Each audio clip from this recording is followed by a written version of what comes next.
everyone. Welcome to the Run with Allie Live podcast. It is June 22nd, and we have a very special guest on here today. We went to high school together. How crazy is that, Alana? I can't believe it. I can't believe how long our paths have crossed for.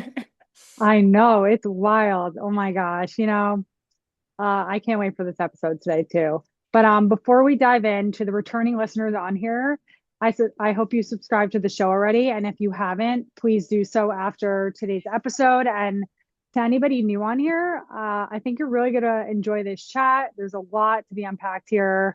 I'm gonna let us dive into that in a moment. But yeah, please subscribe after you listen to today's episode. And without further ado, Alana, welcome to the Run with Ali Live podcast. Thank you so much for having me. Thank you for coming on. And I would love for you to take a moment to kind of share who you are and what you're all like about. Sure. I live in New York. I've lived here for 15 years. Um, uh, I grew up in Westchester in Chappaqua with you. I was a runner. Where is that? I was a runner my whole life. I started running middle school track, high school track. I went to Cornell and I ended up running there. I've basically been running in the competitive world my whole life. I then like took a step back from it a little bit and then have been running competitively again for the past maybe like 5 to 7, 8 years. I'm a product manager at a health tech startup. Yeah. Yeah, wow. I mean, that's so you've been running forever, basically through college. Um, like, did you ever feel like you were kind of, I don't know, getting burned out or hitting a plateau like in college, even like post college? Yeah, absolutely. I was a really good high school athlete, I would say. Like I went to the state meet every season for indoor track, and cross country, and that was something I was really proud of. I kept getting better, like every single season and every year. And then I was really excited to run track in college, and I think I had a pretty big letdown of a college career where I wasn't beating any of my high school PRs. I was injured a lot. A lot of Mm-hmm. my friends were quitting the team. I still wanted to compete and I still was always optimistic that I would get better, but it didn't end up actually happening for me. Um, so yeah, there was definitely a plateau there for a while. It's probably worse than a plateau, like a little bit of a dip. And then after college, I wasn't running as competitively for a while. And then since then, I have been improving a lot. A lot, like a lot. So like I would say I put in my notes New York City's top marathoners. I would say like you're like place top woman in the US, if that's correct, in terms of For like the marathon. Yeah, like you're ranked.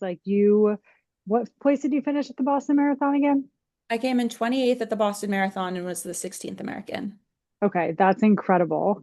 And I have to, just like, did you ever like dream this in a million years? Like, did you ever think that that would literally be you?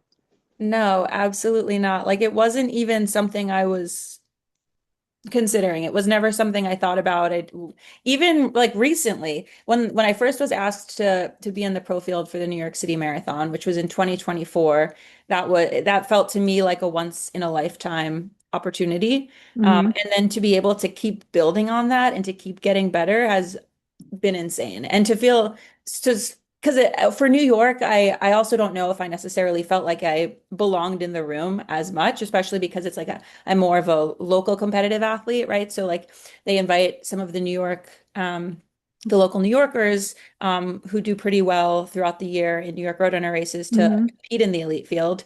Um, so I knew that I would be quite far behind the, actual pros. And then like as I've kind of chipped away at some of those times and then running in Boston and coming in 28th and being closer, I'm starting to feel like I like actually am starting to belong a little bit more, which is nice. Yeah, and you do belong there because you deserve your spot there. I get like, I mean, I don't get what you're saying, but like I hear that a lot from people of your caliber, but like you've only been improving, which is insane and cool. But it also, just to share it for everyone, Alana's in her mid 30s. So to anyone on here who's just like thinking that you can't get better with like age, I'm pretty sure Alana's far from plateauing. So, that being said, and like I love how like you're smiling. I remember speaking to you at a track meet and you were like, why do I do this to myself? Because you had a Yes. 5K My and God, I remember this race so clearly. yeah, and like it maybe took you a while to break 17 minutes, right? In the 5K. Um, I'm trying to remember this. Or, okay, I don't think I broke 17 at that race. I'm remembering this was a 5K in the summer on Oh at yeah. the Oh stadium. yeah. Yep. Yeah. And you're right. I don't think I had broken 17 yet.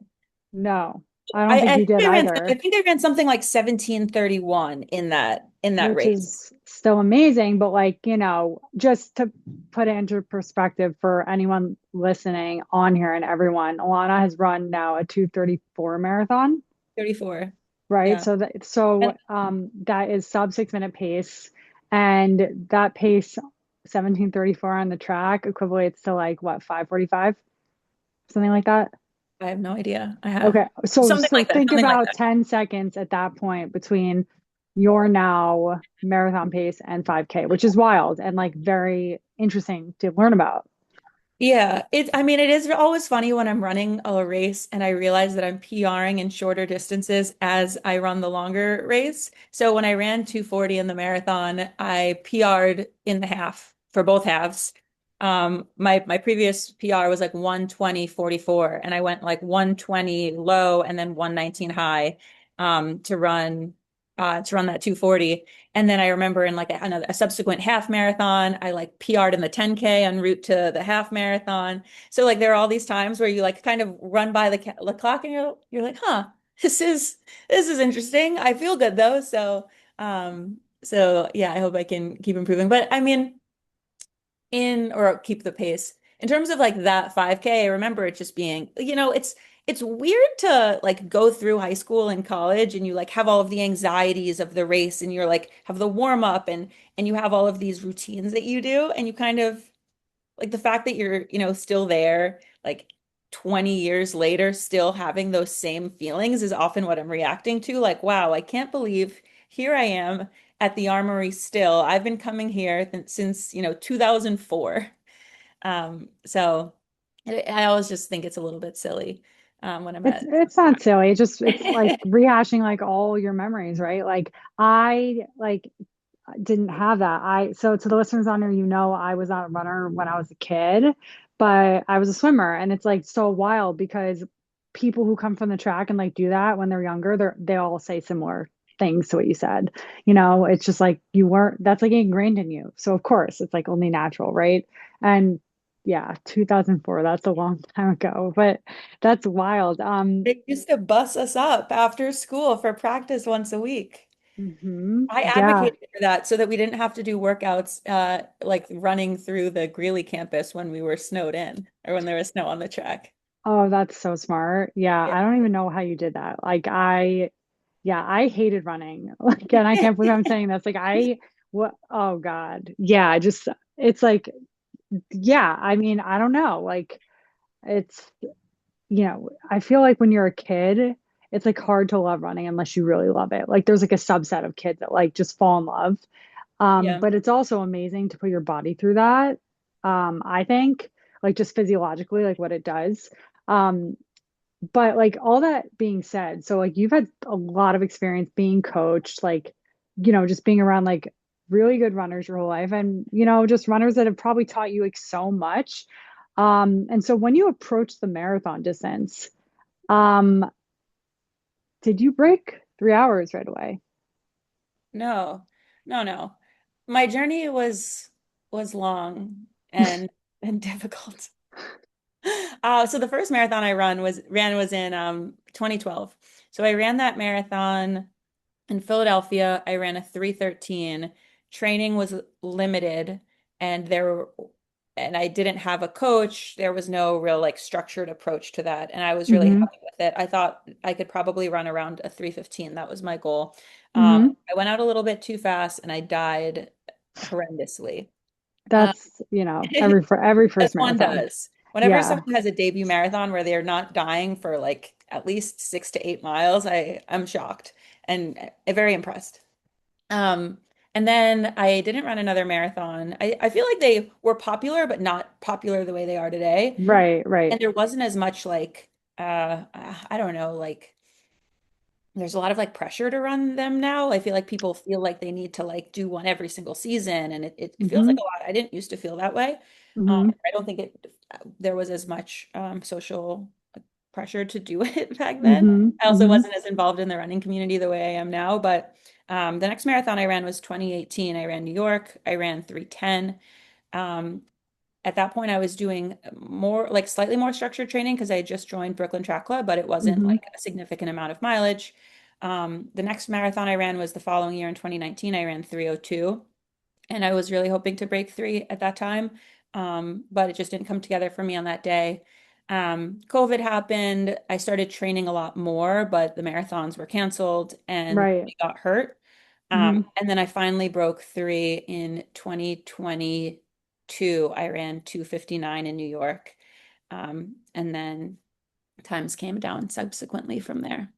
Yeah. So to the listeners on here, you don't have to like keep going, I guess is what I'm saying. Keep chasing and keep just like finding ways to make the little things better, if that makes sense. Everything leading up to a marathon, like you just said, it shouldn't be the only focus. I agree with you, like wholeheartedly. Yeah. And I also Um, I feel like yeah. there are little wins in there too. Like you can set a goal, but you should have multiple goals. And Hmm. I think some of the goals should be around like how you approach the race itself and how you approach Totally. training. And if you're really like proud of what you did to get there, and if you're proud Yeah. of what you did on that day, I don't think the outcome should matter as much as feeling like you put yourself out there and like did what you could. And like, sure, maybe you missed it by like 2 minutes or 4 minutes or however, 10 minutes, however many, as long as you did everything that you feel like you wanted to do or should have done, like then you should feel amazing about that performance. Yeah. Thank you for sharing that. And that's so coach like of you. But it's so true though, because like I feel like it takes less pressure off the actual race. And to everyone who's so set on like time goals.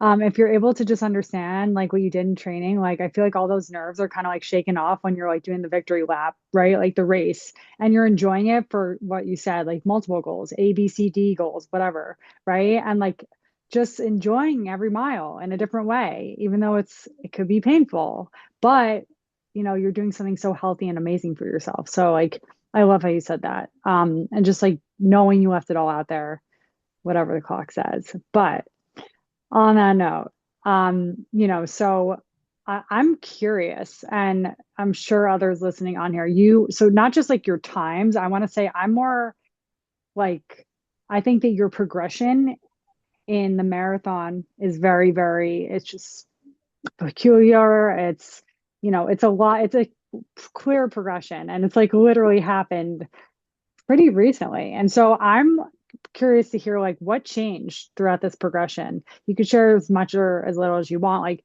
what changed? Was it coaching? Was it nutrition? Was it like all the things? Was it more balance? And then you could talk about like your actual training if you want. Yeah. I would say a lot of things changed. I started running so much more, and I did it in a way I think that was like helpful and regimented, or like thoughtful and regimented. I also had a coach who was guiding me through all of that, but Hmm. like, as I mentioned, I was probably running like after college, like 20, 30 miles a week just for fun. Um, no workouts, added in one workout a week and one long run a week, 2018, 2019. And then 2020 and beyond, I started just, yeah, layering on maybe like I was at 40 miles a week, maybe in 40 miles starting off in 2020. And by the end of the year, I was hitting maybe low 60s. And I thought that that was an enormous amount of mileage. And Well, then it is, Yeah, exactly. yeah. And that's the thing. Like, if people are coming up and they're seeing, so now I'm running, 80, 90 miles a week outside of the marathon. And when I am Hmm. doing marathon training, I'm often hitting 100 miles a week within that block. So people might see my training and say like, oh, I have to run 100 miles a week. I was seeing a lot of success too when I was running, like 60, 70, 80, 90 miles a week. And it has been now a build over the past like 5 or 6 years to get to feeling very comfortable just running 80 or 90 miles a week, just like throughout the year, Hmm. without even Yeah. like, and then in terms of like actually doing the like a build doesn't feel so different than normal training. So it doesn't feel like I'm ever like getting out of shape. I think I'm always kind of like fit. And then like the marathon workouts might change a little bit. They might be a little bit longer. They might be at a certain pace. And then the longer runs will obviously be a little bit longer. They might have some like structured threshold work in there. Um, but and to like, be more specific to the marathon. But yeah, I would say definitely volume has increased heavily. The having a coach has made it such that I can like make a lot smarter decisions. Most of the time, my coach is holding me back, instead of like in a way where I'm like, I get so excited where I'm like, what if I ran more? What if I ran faster? What if I did this? And he's like, please don't overtrain. You need to take a rest day or whatever Yeah. it might Yeah. be. Well, Um, that's good though. That's good. in terms of balance, I would say I have less balance in that I focus a lot more and I care so much more about performance. So I prioritize sleep, I prioritize recovery, I prioritize nutrition. And I'm older now, right? Like I don't want to be going out. I don't find joy Yeah. in staying out late. I'm not drinking very much, if at all. So like I would say my lifestyle has changed in a way that is supportive of me running and training in a healthier way. And part of that, I think, is just like maturity. And then part of that is because I have these bigger running goals now. Yeah, and I love how you said that because, you're putting in the work and you're doing the things around training to like set you up for success. And obviously, yes, it's not the same when you're 30 whatever years old and you're 20 and you're like, yeah, I get away with this, this, and this. It's not the same. And just like to keep improving, of course you're gonna have to change those things. And thank you for sharing that. Because like to anyone listening on here, I mean, it just doesn't come with training harder. This took a lot of years like to build that volume, to build that resilience, to probably change your lifestyle to the way it is now, if I had to guess. Yeah. Like, And I right? think what I would usually say to people is they'll say like, "Oh, I can't do this because of whatever reason." And it's like Yeah. it's fine. Like if you don't want to go all in on this thing the way that like you see Hmm. certain people doing it, like just you should choose whatever path makes the most sense for you. For me, Yeah. this is something like I really enjoy doing, or at least like at this time in my life, this is my favorite thing to do. So like it's what I'm prioritizing and it's like why I'm making all of these kinds of decisions. Yeah. And that's another great point. I mean, when people say they don't have time for it, I understand that like people have like 5 kids and like a job and whatever else. However, like you said, this is your time to go all in on running. And like, so to the listeners on here, if you want something, it doesn't just come easy, as Alana just said. Like you have to put in the work in all aspects, right? Like in lifestyle included. Have some fun too, but you can't go out drinking every night expecting to PR your races and just like bounce back a little quicker. Not really. I feel like I used to take pride in like going out and then still running pretty fast. And that is no longer something I take pride in, or at least like, yeah, it's just like that's not something that I care It about. might be maturity. It might be. All good. It's all good. But you do work really hard. And also, I do have to say one thing. A lot of people look like they're like suffering, which you probably like, yeah, it's hard to PR, it's hard to race. I don't run as fast as you do. But you always look so like you're like enjoying it. Like you're truly enjoying it, like the whole time. You might be in a little pain, but like most people don't really look like that. So I'm just curious, it's like things like going through your head at any distance, like that you could like just continue to enjoy it, like Yeah. literally in the race. Um, I do think it's a big mindset thing, for me. Oh, the races where I look like I'm enjoying it, I would say mostly are the ones where I have been patient and am finishing strong and I'm feeling good throughout the race. Hmm. Because I would say a race where you feel like you are surviving versus a race where you feel like you are competing are very different. And I Yeah. much prefer to feel like I'm competing and picking people off. And like from the start, I kind of like, I like know exactly where I am and I feel really comfortable about it. And like that whole experience is really enjoyable. Um, but but yeah, of course, like especially for some of these big races, I think it's impossible not to be just so overwhelmed with like with positivity when you're running through Mm-hmm. these crowds of people who are supporting you. So Mm-hmm. like I don't want to be, I'm not having a miserable time out there. I'm looking around thinking, oh my God, everybody came out here at 8 a.m. to cheer and it's so loud and like I think it's just really it's emotional and it's wonderful. Like regardless of whether or not you're hitting the time that you want. Yeah, so sounds to me you love the thrill of racing. Absolutely. Yeah, like some people like cannot like deal with that. But it's interesting to hear you say that. And like, everyone shout a little louder when you see Alana running Oh my by. God, when I hear people cheering my name specifically, it makes such a difference. But yeah, I think you have to turn, I mean, and I'm not like an expert at this, but turning like the anxiety and I get plenty anxious before a race. But like trying to turn that into excitement, Hmm. into like almost a curiosity of like Yeah. things are gonna go versus a fear. Hmm. Because you don't know how it's gonna go. Like you Are have you a to Steve actually Magnus fan by I any am, chance? yeah. Okay, he's all about that, like turning fear into curiosity, because it's like really hard, right? Like especially as an adult. But like if you're able to, because it's the same like neural pathway, I think, in the brain. That's how he terms it. Like it makes sense. Like stay curious versus like, what are you afraid of? What is Right. there to be afraid of? There's nothing to be afraid of. Like, I you're not a pro yet, but even if you were and like your salary depended on this, like why be afraid? Like you get to do something so amazing, right? Right. And I think for every fear that you have, like I could list you like fears of like embarrassment, right? Like, oh, you're training so hard and this is only like this is how you do, or like I'm gonna let somebody down, or like I posted that I think I could run this time and then I didn't. Like there are those kinds of and like there's that like shame or something like that. Like, yeah, those are real. Like, but who at the end of the day, like who cares? Like you really just have to run for you and like, or like maybe there's a fear of the pain that you're gonna feel, and it's like you're probably gonna feel that pain no matter what. Um, Yeah, true. uh, True. but yeah, but I mean, like with all of those things, like there's always the opposite of like, well, what if everything goes really well? Like, what would that feel like? So just trying to shift in order to have more of that like positive mental frame. Yeah, interesting because I feel like the whole running community is like fast, but it's like when you started seeing this progression, did you notice like certain things that were different things that drove you? Like you could be like you as open as like, like I don't know if you have haters, but like having like people doubt you, right? I know you've like didn't someone bet on you in the Boston Marathon or Yeah, something? yeah, Like I mean, somebody did bet on me on the Qualifier app, I you should believe. be That like was honored, hilarious. which is like it's Oh funny, my but God. it's like I thought like it was the okay. funniest thing. No, I Yeah, remember like I was sitting on the bus to I was sitting on the bus to the start with some of the other pro athletes and I oh was my gosh. like, guys, look at this. Like this is so silly.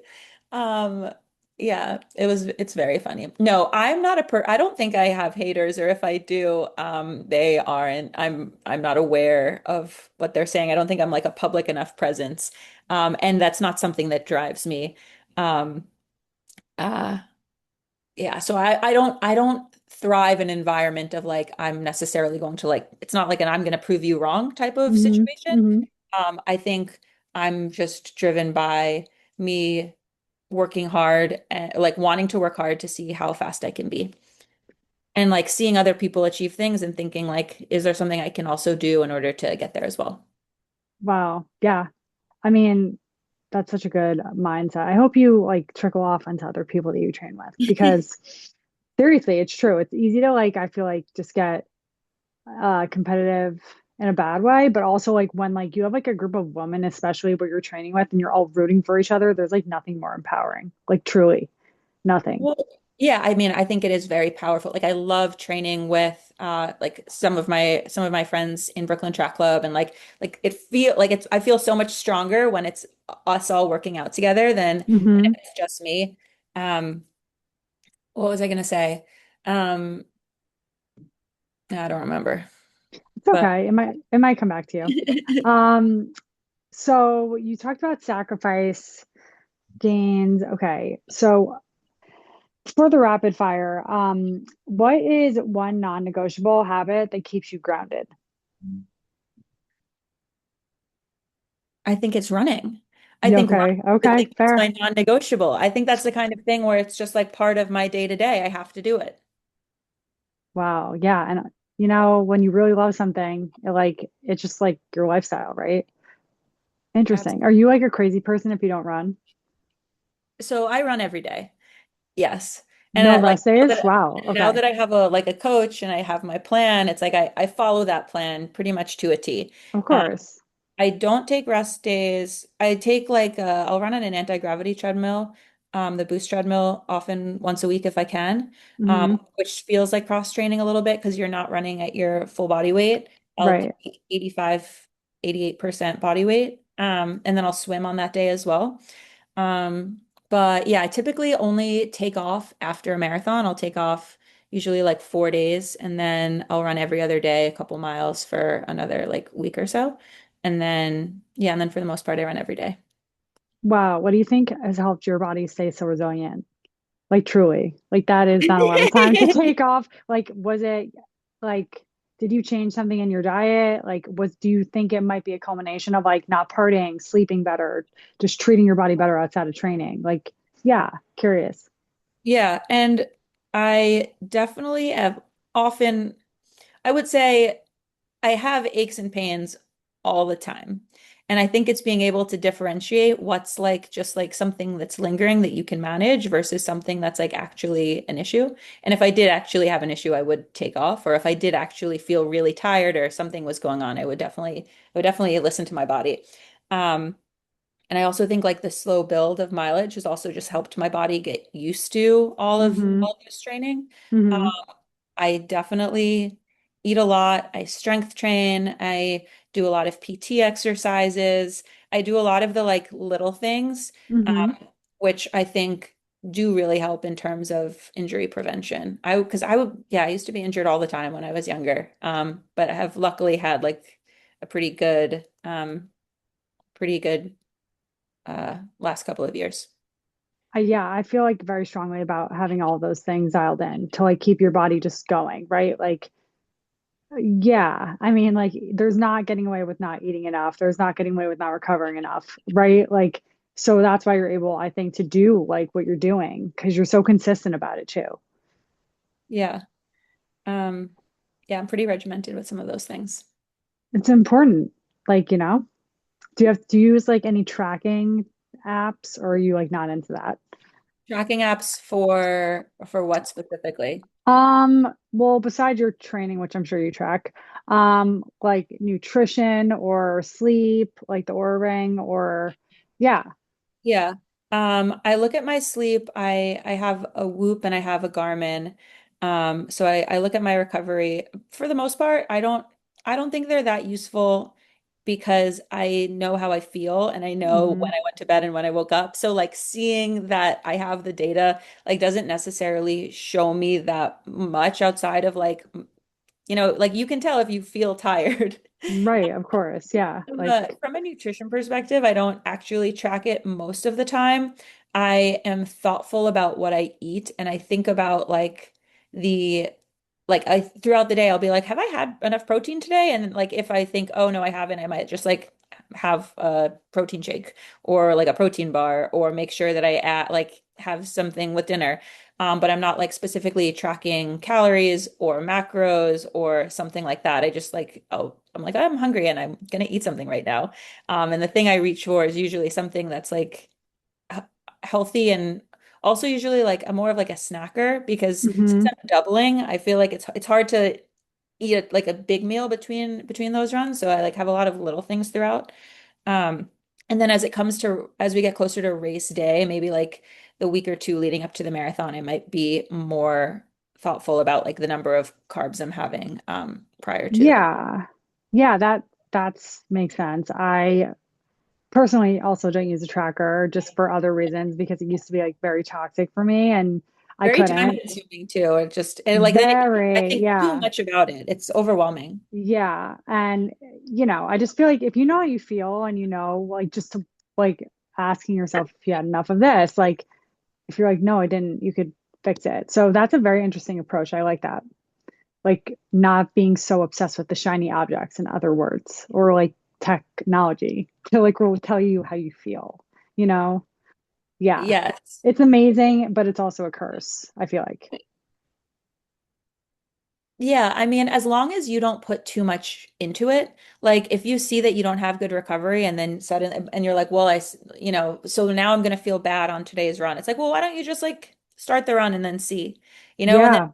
maybe you can adjust. Maybe you are going to feel bad. Or, I mean, honestly, like most of my runs really are on feel anyway. And a lot of the like paces my coach will give me will like be a range. So like Hmm. on a day where I'm feeling strong, I'll go a little faster. If there's a Hmm. day where I'm not feeling as strong, I might pull it back a little bit. But I very much kind of like trust myself and also trust my coach, um, versus like making sure that I like if I got like freaking out over like 6.5 hours of sleep instead of 8. Yeah.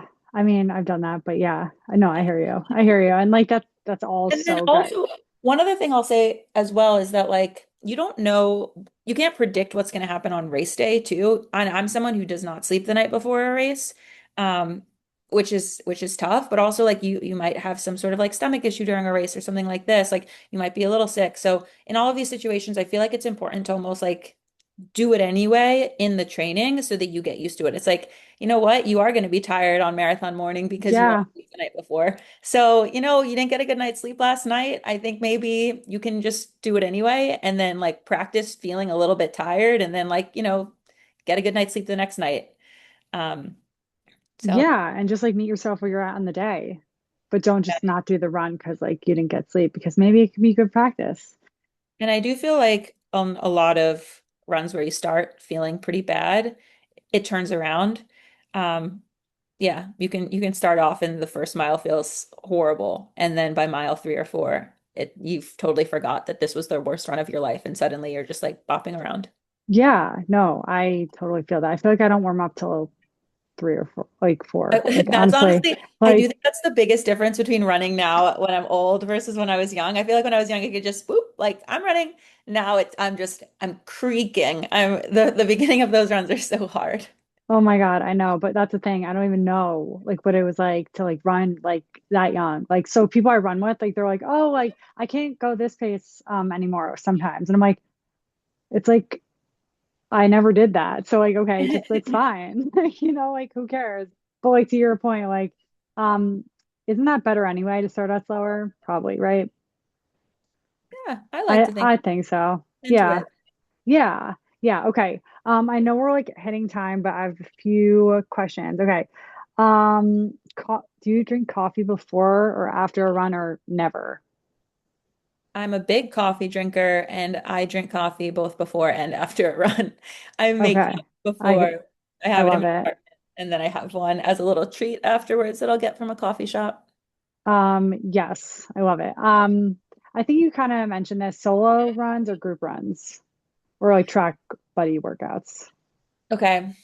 I actually am more of a solo run person. Like it's kind of like a meditative place for me. Hmm. So I do most of my runs alone, but I like doing track workouts, or like some structured long runs with other people. And then every so often, just like fun group runs are also great. So I don't want to say both, but I think there's a time and a place for both. Yeah, no, I agreed. For sure. Okay. What is your most controversial running opinion? Okay. I And it I can't be honestly like super shoes, not I super have shoes. okay, that's not my controversy. I love super shoes. Okay. Yeah. I I feel like I have a lot of hot takes about running. Okay. But I won't share them. I won't share them right now. Won't get you You canceled though. can. You No. can. But one thing Mm, I think a controversial running take that I have is that you shouldn't be stopping on long runs or any run really. Like sure, like at a stoplight, you have to. But you shouldn't be taking long breaks. Like kind of makes like think about the short rest you have in an interval workout, like 30 seconds, 60 seconds. And now think about the fact that you've kind of just like stopped for several minutes on this run. It kind of changes the whole dynamic of the run. yeah, for So sure. I'm very much a keep on running person. Do you believe in like if you can't run, to just walk, not stop? What do you mean by if you can't run? Like if you're so tired, like how do you feel about run walking? I I don't think you should get to a place where you're so tired that you can't run. I think you've then mispaced your run. Um, Okay, but if it's someone who like literally can't like they run walk, maybe let me better phrase that. Like Okay, how do you okay. I feel think about yes, that? sure. It depends on the level. But if you're able to, if you're just somebody who's like can go for a run and like can keep the pace, then Yes. yes. If your natural state is run walk, then sure. Like you keep on run walking. But like if you're somebody who can like, just go out and you're doing your normal 9 minute pace, 10 minute pace, 8 minute pace, 7 minute pace, whatever it is that you can Yeah, hold or run, like you you shouldn't be stopping. It's a hot take, Allie. You it told me is. it was But supposed to that's be like I controversial. mean, I agree with that though. Like I agree with that. Whatever level you're at. What's another one? You're not gonna What's get me canceled. Like, oh my God, that is so Gen Z. Like, by the way, like, oh my God. um, Ah, okay, one more. another one? Yeah, one more. Oh no, I don't know. Maybe we'll save it. Okay, fine. I guess what's one thing people would be surprised to learn about you? Um, I don't know if surprised, maybe something. I think this is surprising for New York. I've now lived in Nolita in the same apartment for this is my ninth year, which is a really long time to be, and it's just like apparently this Yeah. apartment. It's a really long time to be in the same apartment. It's do you just love the area or like the apartment or I don't know, Ellie. Yeah, I think it's great. I love being central. I like running on the West Side Highway. I think I can get to Central Park really easily, to Prospect Park, to Williamsburg. I said Prospect Park. I honestly never run there, but I can if I want to. Um, and then yeah, there's so many cute shops and restaurants and stuff. I've kind of just built my little all my routines around here, and the apartment is fine.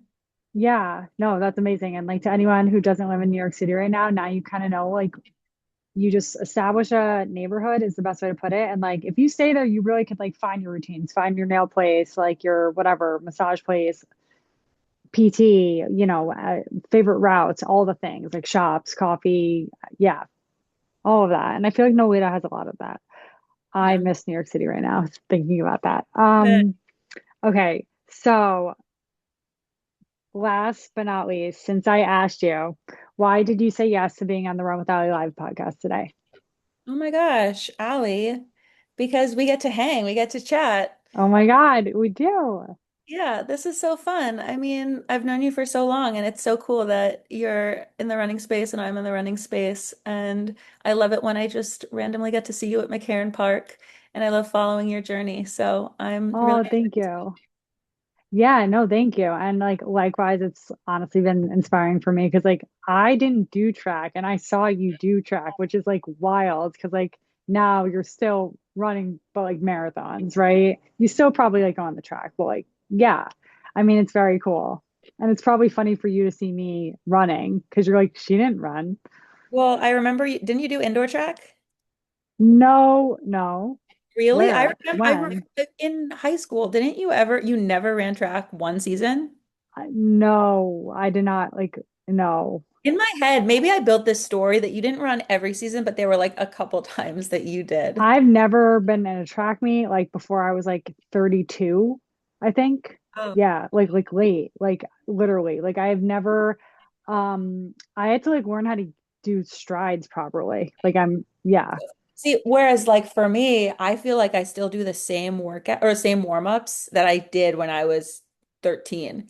So it's just these I fun. think that's so good though, because like, you have a routine and you do it versus like people like me who came to running in adult life, like we had to learn all that, right? Like, which is like special, but it's like yeah, like if I went in a pool, I have like my normal like warm up and like whatever. It's just so different, right? Like, um, I actually get yelled at a lot by both my significant other and my teammates. Like not yelled at, but they're like, "What are you doing? Why aren't you doing strides? Like, what are you like? You're not just doing Ks, like putting your shoes on." And I don't do that, by the way, everyone. I don't. But like, that warm up's really important and like taking it seriously and It's so having a good one. Yeah, and I feel like so much of what I learned happened when, I mean, I've learned a ton recently, but when I Hmm. was growing up, like I went to running camp, like I think I had a great high school coach, but there was so much that I picked up. Um, Hmm. and I think it has remained in the back of my head, all of the different things that I heard throughout all of these years. So Um, amazing. And then now it's more accessible because, you can follow professional athletes. You see what they're doing, you see their training, you see some of their like vlogs and things like that. That wasn't something that existed then. So at Hmm. least at that time, like your coach and like the people around you had a really big impact. And now it is easier to find. But I think also like if you're not used to it, maybe you feel a little bit ridiculous. Like, oh, I'm doing these like weird leg drills on the track. Like, is everyone judging me? And it's just for me, it's just like such a part of the like routine of like how No, I know. that like it's like a nothing burger, but um yeah, a lot of what I learned when I was young has persisted to this day. No, that's good to know. I could definitely learn more from you. And well, Alana, thank you so much for coming on today. And I hope everyone enjoyed this episode as much as I did. It's going to be up on the podcast this week.